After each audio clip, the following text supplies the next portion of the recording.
54ஆம் அதிகாரம் 7வது வசனம். ஏசாயா 54:7 நாம் எடுத்தவர்கள் வாசிக்கலாம். எமைப்பொழுது உன்னை கைவிட்டேன், ஆனாலும் உறக்கமான இரக்கங்களினாலே உன்னை சேர்த்து கொள்ளுவேன். ஹல்லேலூயா. அருமையான இந்த வார்த்தையை படிக்கும் பொழுது ரொம்ப ஒரு சந்தோஷமாக இருந்தது. இந்த வார்த்தை நம்ம கவனித்தோம்னா, ஆண்டவர் சொல்கிறாரு, நம்ம செய்கிற சில பொல்லாத காரியங்களை நிமித்தம், பொல்லாத பாவங்களை நிமித்தம், தேவனுக்கு விரோதமான செய்கிற காரியங்களை நிமித்தம் நம்மளை ஆண்டவர் என்ன பண்ணுறா, இமைப்பொழுது கைவிட்டேன் அப்படின்றார்.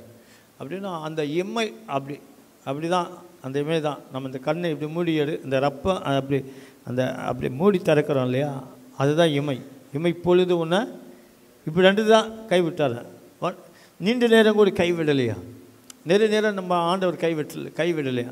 அந்த இமைப்பொழுது கைவிட்டதுனால எவ்வளோ கஷ்டம் தெரியுமா. ஐயோ, அதுக்குள்ளவே நம்ம வாழ்க்கை பெரட்டு போட்டு பயங்கரமான காரியங்கள் நடந்துடும். ஆனாலும் மறுபடியும் என்ன சொல்கிறேன்னா, உடனே லேட் கூட பண்ணல, தாமதம் பண்ணல ஆண்டவர். நிறைய பேர் நினைக்கிறாங்க ஆண்டவர் நம்மளை கைவிட்டார், நம்மளுடைய பாவங்களுக்காக, நம்மளுடைய பிரச்சனை, நம்மளோட ஆண்டவருக்கு பிடிக்காத விரோதமான காரியங்கள் சரினாலும் நம்மளை கைவிட்டார் அப்படி இப்படியெல்லாம் நினைக்கிறோம்ல. நிச்சயமாக கைவிட்டார் தான்.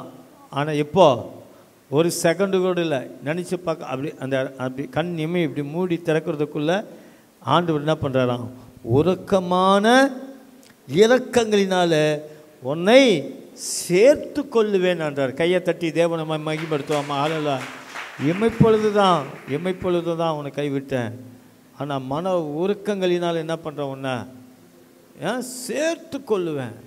சீக்கிரமாகவே என்ன பண்ணுறாரு, அவரை சட்டைகள் உள்ள, அவருடைய அரவணைப்புக்குள்ள, அவர் கைக்குள்ள அப்படியே மார்போடு உன்னை அணைச்சிக்கிறாரு. தெரியுமா, நீ மடிந்து போகக்கூடாது, நீ துக்கத்தோடு அழிந்து போகக்கூடாது, நீ கண்ணீரோடு அழிந்து போகக்கூடாது, நீ பிரச்சனைக்கு மேலே பிரச்சனை தாங்க மாட்ட, இதுக்கு மேலே உன்னை விட்டால் நீ தாங்க மாட்ட, உன் நிலைமை வேற மாதிரி ஆகிடும்.